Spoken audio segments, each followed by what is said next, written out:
Hello and welcome to Delhi bite teaching aptitude यानी कि शिक्षण अभिरुचि के लेक्चर नंबर 9 में आप सभी का स्वागत है। ये सीरीज उन लोगों के लिए इम्पोर्टेंट होने वाली है जो कि डिफरेंट यूनिवर्सिटीज में बीएड एंट्रेंस या फिर बीएड स्पेशल एजुकेशन के एंट्रेंस एग्जाम में इन्वॉल्व होने वाले हैं। बाकायदा शर्त इतनी है कि टीचिंग एप्टीट्यूड सिलेबस का पार्ट होना चाहिए। इस लेक्चर में हम लोग बात करेंगे असेसमेंट के टाइप्स पे और इवेलुएशन के क्या क्या टाइप्स होते हैं उसके ऊपर। बाकी आप लोगों को असेसमेंट या इवेलुएशन में कोई भी डाउट है तो जाकर लेक्चर नंबर 8 को दोबारा से देखिए और उसके बाद ये वाला लेक्चर देखिए सो दैट आपको चीजें क्लियरली समझ आए। इस लेक्चर में हम लोग असेसमेंट और इवेलुएशन के डिफरेंट टाइप्स को साथ लेकर चलेंगे। इस सीरीज में, इस कड़ी में सबसे पहले हम लोग देखेंगे असेसमेंट फॉर लर्निंग, जिसे फॉर्मेटिव असेसमेंट कहते हैं। फॉर्मेटिव असेसमेंट बेसिकली होती क्या है, देखिए जब क्लासरूम में टीचिंग चल रही है, जैसे कि आप पढ़ा रहे हैं और बच्चों को कोई डाउट हो रहा है या आप आइडेंटिफाई कर पा रहे हैं कि ये चीज जो आप पढ़ा रहे हैं वो बच्चों को बहुत अच्छे से क्लियर नहीं हो रहा है, तो आप वहां पे बच्चों को क्लियर करने के लिए अपना टीचिंग मेथड चेंज कर देते हैं। तो आपने प्रॉब्लम को आइडेंटिफाई किया और बच्चों के लर्निंग नीड को समझते हुए अपने पैटर्न को चेंज किया, तो इसे फॉर्मेटिव असेसमेंट कहते हैं। ये कंटिन्यूअस प्रोसेस है क्योंकि क्लासरूम में पढ़ाते पढ़ाते भी डाउट्स क्लियर कर देते हैं आप, तो वो भी फॉर्मेटिव असेसमेंट का ही पार्ट होता है। और क्योंकि ये कंटिन्यूअस प्रोसेस है, क्लासरूम में कंटिन्यूअस वे में ये चलता है, तो यहाँ पे टीचर और स्टूडेंट दोनों ही एक तरीके से इम्प्रूव करते हैं स्टूडेंट के लर्निंग के प्रोसेस को। बिकॉज स्टूडेंट को कोई भी प्रॉब्लम होगा वो तुरंत ही टीचर से पूछकर अपने डाउट को क्लियर कर लेगा, या फिर टीचर को डाउट होगा कि बच्चों को ये क्लियर नहीं हो रहा है, तो वहां पे टीचर उस डाउट को दूसरे तरीके से क्लियर करके बच्चों को समझा देता है। इसीलिए यहाँ पे टीचर और स्टूडेंट दोनों ही इन्वॉल्व होता है। तो बेसिकली देखा जाए तो फॉर्मेटिव असेसमेंट के अंदर जो भी डाउट होता है वो बच्चों को क्लासरूम के अंदर ही पढ़ाते पढ़ाते टीचर्स क्लियर कर देते हैं। बाकी यहाँ पे और डिटेल्स आप लोग पढ़ सकते हैं। अब फॉर्मेटिव असेसमेंट से कैसे अलग है फॉर्मेटिव इवेल्युएशन। देखिए अभी क्या हुआ था कि पढ़ाते पढ़ाते डाउट्स क्लियर किए गए थे, लेकिन अब यहाँ पे फॉर्मेटिव इवेल्युएशन की जब बात करेंगे तो वहां पे क्लास टेस्ट होगा। किसी टॉपिक के कंप्लीट होने के बाद क्लास टेस्ट कंडक्ट किया जाए और यहाँ पे टीचर देखे कि क्या क्या प्रॉब्लम है बच्चों को, या फिर पीरियोडिक असेसमेंट यानी कि समय समय पे असेसमेंट किया जाए, या फिर मंथली टेस्ट लिया जाए। इन सभी के द्वारा क्या होता है, टीचर देखते हैं कि बच्चों को क्या प्रॉब्लम हो रही है, और जब बच्चों के प्रॉब्लम का पता चलता है तो फिर टीचर बच्चों को भी फीडबैक देते हैं और उनकी लर्निंग को मॉडिफाई करने के लिए अलग अलग एक्टिविटीज करते हैं। बेसिकली यहाँ पे नंबर्स या ग्रेड्स लाना फोकस नहीं होता है फॉर्मेटिव इवेल्युएशन के अंदर। यहाँ पे जो चीजें हैं, जो प्रॉब्लम्स है, उसे सही करने पे फोकस होता है। तो अभी आप लोगों को फॉर्मेटिव असेसमेंट और इवेल्युएशन में डिफरेंस समझ आ गया होगा। बाकी यदि लेमन लैंग्वेज में बात करें तो फॉर्मेटिव असेसमेंट के अंदर क्लासरूम में पढ़ाते पढ़ाते डाउट्स क्लियर किया जा सकता है, लेकिन जब फॉर्मेटिव इवेल्युएशन की बात करते हैं तो वहां पे प्रॉपर टेस्ट वगैरह लेकर के टीचर देखता है कि कहाँ पे प्रॉब्लम आ रही है। ना हम लोग मूव करते हैं समेटिव असेसमेंट की ओर, जिसे असेसमेंट ऑफ लर्निंग भी कहते हैं, यानी कि सीखने का आकलन। अब ये समेटिव असेसमेंट क्या होता है, बेसिकली यहाँ पे टीचर ये एसेस करता है कि स्टूडेंट्स क्या लर्न कर लिए हैं। अब जैसे यहाँ पे कोई टेस्ट वगैरह हुआ या फिर समेटिव टेस्ट वगैरह हुआ, तो यहाँ पे स्टूडेंट ने क्या लर्न कर लिया है ये चीजें देख रहे हैं टीचर। लेकिन यहाँ पे ऐसा नहीं है कि जजमेंट दे दिया जाता है, क्योंकि ये असेसमेंट है, असेसमेंट के अंदर जजमेंट नहीं होता है। तो यहाँ पे टीचर क्या करेंगे, आगे बच्चों को कैसे इम्प्रूव करना है उसके लिए बच्चों को सजेशन देंगे और उनके इम्प्रूवमेंट के लिए काम करेंगे। अब देखिए क्योंकि ये समेटिव असेसमेंट है, यहाँ पे समेटिव एग्जाम वगैरह हुआ है, ठीक है, यहाँ पे अब बच्चों को रैंकिंग प्रोवाइड की जाती है। तो इस रैंकिंग के थ्रू बच्चे या तो मोटिवेट हो जाएंगे या तो डीमोटिवेट हो जाएंगे, दोनों ही चीज हो सकता है। अब ये चीज टीचर पे डिपेंड करता है कि वो बच्चों को जो फीडबैक दे रहे हैं, सही से आगे बढ़ने के लिए उनको प्रमोट कर रहे हैं, तो वहां पे वो किस तरीके से फीडबैक दे रहे हैं। तो यहाँ पे टीचर को बहुत ही पोलाइट वे में बच्चों को आगे बढ़ने के लिए गाइड करना चाहिए, सो दैट समेटिव एग्जाम में जो भी मार्क्स वगैरह आया हो, जो भी चीजें हुई हो, वो आगे चल के ईयरली एग्जाम, जब पूरे ईयर का एग्जाम होगा तो वहां पे इम्प्रूवमेंट देखने को मिले। तो यहाँ पे समेटिव असेसमेंट के अंदर क्या हो रहा है, मार्क्स ग्रेड वगैरह तो प्रोवाइड किया जा रहा है, लेकिन यहाँ पे भी अभी इम्प्रूवमेंट का स्कोप है, इसीलिए ये असेसमेंट है। अगर इम्प्रूवमेंट का स्कोप नहीं होता तो वो इवेल्युएशन होता। जैसे कि यूनिवर्सिटी या फिर स्कूल में कोई एग्जाम होता है तो वहां पे जो एग्जाम होता है वो किसी भी तरीके से हो सकता है, प्रैक्टिकल, ओरल, कुछ भी, लेकिन यहाँ पे जजमेंट दे दिया जाता है। अब यहाँ पे इम्प्रूवमेंट का कोई स्कोप नहीं रह जाता है बच्चों के पास, इसीलिए ये क्या है, इवेल्युएशन है। लेकिन असेसमेंट के अंदर क्या था, एग्जाम हुआ, आपको ग्रेड्स प्रोवाइड किए गए, मार्क्स प्रोवाइड किए गए, लेकिन इम्प्रूवमेंट का स्कोप अभी भी है। टीचर्स आपको अभी भी गाइड करेगा, बिकॉज ये समेटिव एग्जाम एक तरीके से है। ईयरली एग्जाम के अंदर इम्प्रूवमेंट आप कर सकते हैं। तो अगर लेमन लैंग्वेज में बात करें तो समेटिव इवेल्युएशन के अंदर क्या होता है, कोई भी इम्प्रूवमेंट का स्कोप नहीं रहता, यहाँ पे क्लियरली जजमेंट दे दी जाती है। लेकिन समेटिव असेसमेंट के अंदर इम्प्रूवमेंट का स्कोप होता है, टीचर इम्प्रूवमेंट का स्कोप प्रोवाइड करता है। हाँ, वहाँ पे भी तो ग्रेड्स प्रोवाइड किए जाते हैं, रैंकिंग प्रोवाइड की जाती है, लेकिन वो रैंकिंग इसलिए प्रोवाइड की जाती है ताकि अपने कमियों को स्टूडेंट जान सके और उसके ऊपर काम करके जो ईयरली एग्जाम होगा वहाँ पे इम्प्रूवमेंट दिखाएं। इसी तरह के टीचिंग एप्टीट्यूड के लेक्चर्स को अवेल करने के लिए आप हमारे चैनल के प्लेलिस्ट में विजिट करिए। वहाँ पे आपको teaching aptitude BEd special education करके एक प्लेलिस्ट मिलेगा। इस प्लेलिस्ट के अंदर सारे ही टीचिंग एप्टीट्यूड के लेक्चर सीक्वेंस वाइज मिल जाएंगे। साथ ही साथ लेक्चर्स को देखने के बाद आप मॉक्स को सॉल्व कर पा रहे हैं या नहीं कर पा रहे, वो देखने के लिए हमारी वेबसाइट पे विजिट करिए www.delhibytes.in या फिर गूगल पे सर्च करिए दिल्ली बाइट्स, सो दैट हमारी दिल्ली बाइट्स की वेबसाइट ओपन हो जाए। जैसे ही वेबसाइट ओपन हो जाएगी, मॉक टेस्ट वाले सेक्शन पे अगर आप क्लिक करेंगे तो आपको मॉक टेस्ट वाले सेक्शन के अंदर बीएड कैटेगरी के अंदर टीचिंग एप्टीट्यूड का मॉक सबसे पहले ही मिल जाएगा। वहां पे आप स्टार्ट एग्जाम पे जैसे ही क्लिक करेंगे, अगर आप वेबसाइट पे रजिस्टर नहीं है तो खुद को पहले रजिस्टर करिएगा, अपने जो भी डिटेल्स वगैरह है उसे फिल करके रजिस्ट्रेशन कंप्लीट करके आप साइन इन पे क्लिक करेंगे।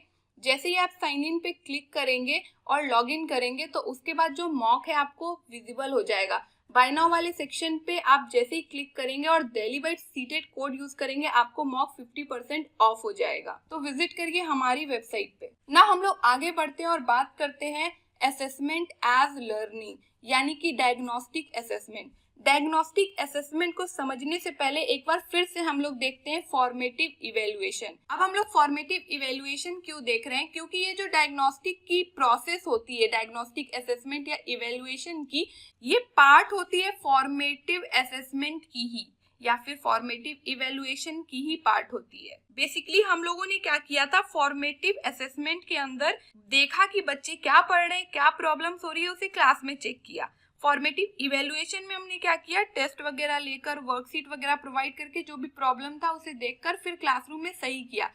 लेकिन अभी डायग्नोस्टिक की जैसे ही हम लोग बात करेंगे, डायग्नोस्टिक के अंदर क्या होगा, जो फॉर्मेटिव के अंदर टेस्ट लिया आपने, टेस्ट से आपको प्रॉब्लम आइडेंटिफाई हुआ, आपने उस प्रॉब्लम का सॉल्यूशन कर दिया। लेकिन डायग्नोस्टिक क्यों किया जाता है, बेसिकली इसी टेस्ट के द्वारा आपको पता चला कि 5-6 स्टूडेंट ऐसे हैं, या मान लीजिए एक ही स्टूडेंट कोई ऐसा है जिसको आपने जो टॉपिक पढ़ाया, मान लीजिए आपने ट्राइंगल पढ़ाया, आप ट्राइंगल में पेरीमीटर होता क्या है उसे वही समझ नहीं आ रहा, लेंथ कहाँ से आ रहा है, ब्रेथ कहाँ से आ रहा है, कुछ चीजें उसे समझ ही नहीं आ रही ट्राइंगल के अंदर। तो आप क्या करेंगे, उस पर्टिकुलर चाइल्ड को, चाहे वो 1 हो 5 हो, उन सभी को अलग से रेमेडियल टीचिंग प्रोवाइड करेंगे।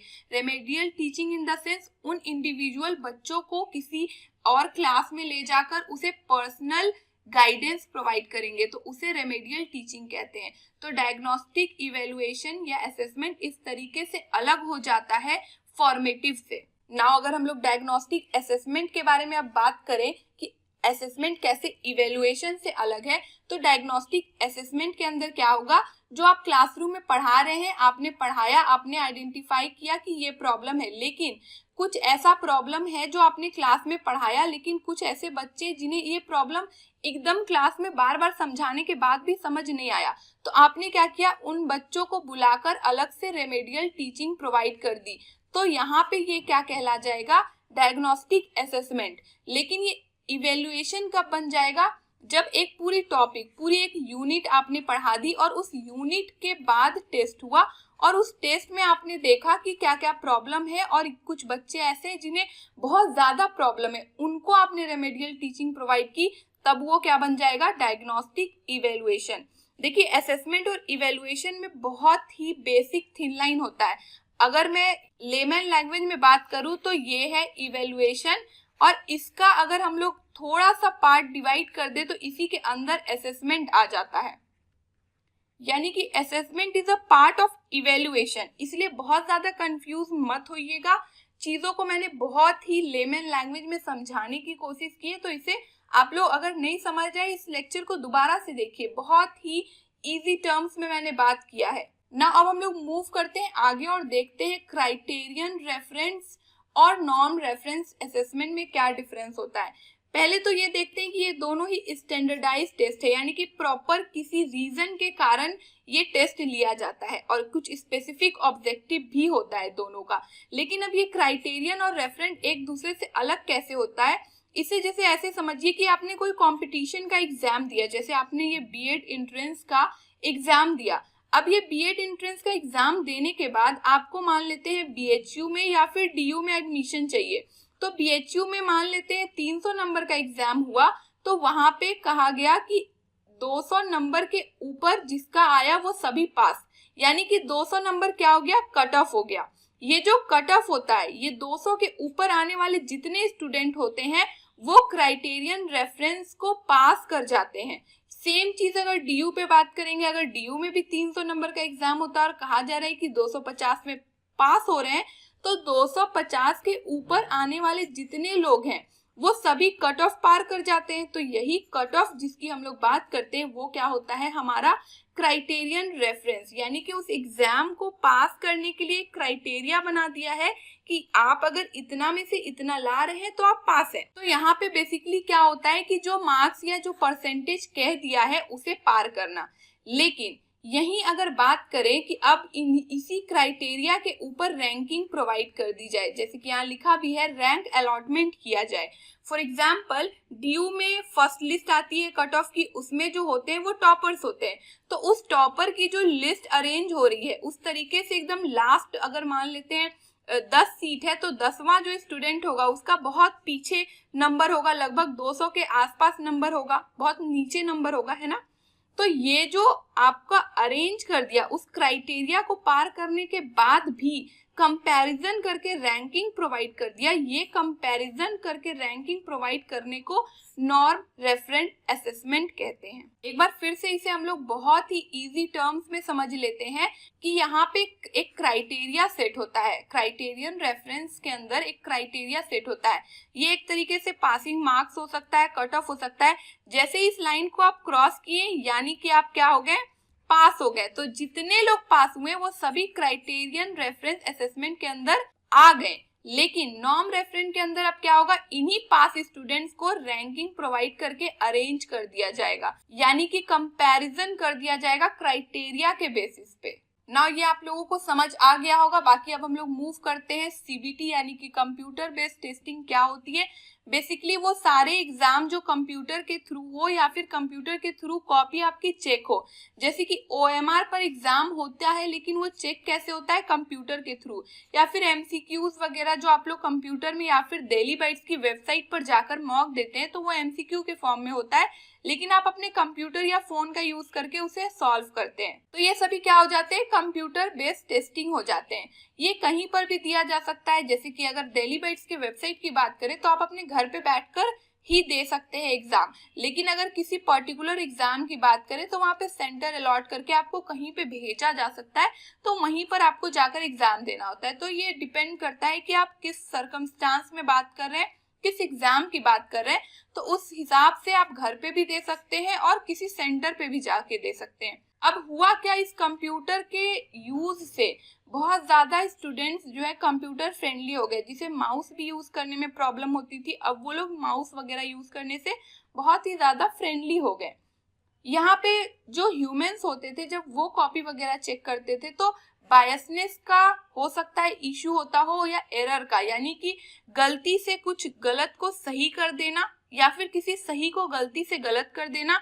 बायसनेस का मतलब क्या हो गया कि अपने लोगों को जानबूझकर ज्यादा नंबर दे सकना, ये सारी चीजें होती होगी, तो वो भी क्या हुई, एलिमिनेट हो गई। और ये जो कंप्यूटर बेस्ड टेस्ट है बेसिकली जितने ऑनलाइन मोड में एग्जाम्स होते हैं या मॉक टेस्ट वगैरह होते हैं उन सभी को सॉल्व करने के लिए यूज किया जाता है। This was it for this video lecture. बाकी आप लोगों को कोई डाउट हो तो आप लोग डायरेक्टली मुझसे इंस्टाग्राम पे जुड़िए, मेरी आईडी की लिंक डिस्क्रिप्शन बॉक्स में दी होगी। जो भी रिसोर्स मटेरियल हो या फिर लेक्चर के रिगार्डिंग नोटिफिकेशन से आप अपडेटेड रहना चाहते हैं तो आप इस टेलीग्राम ग्रुप को ज्वाइन कर लीजिए, लिंक डिस्क्रिप्शन बॉक्स में दी हुई है। And also follow and connect with us through these social media sites. Links are given in the description box. Stay tuned, stay updated, and don't forget to follow your dreams and do comment your views in the comment section. Thank you.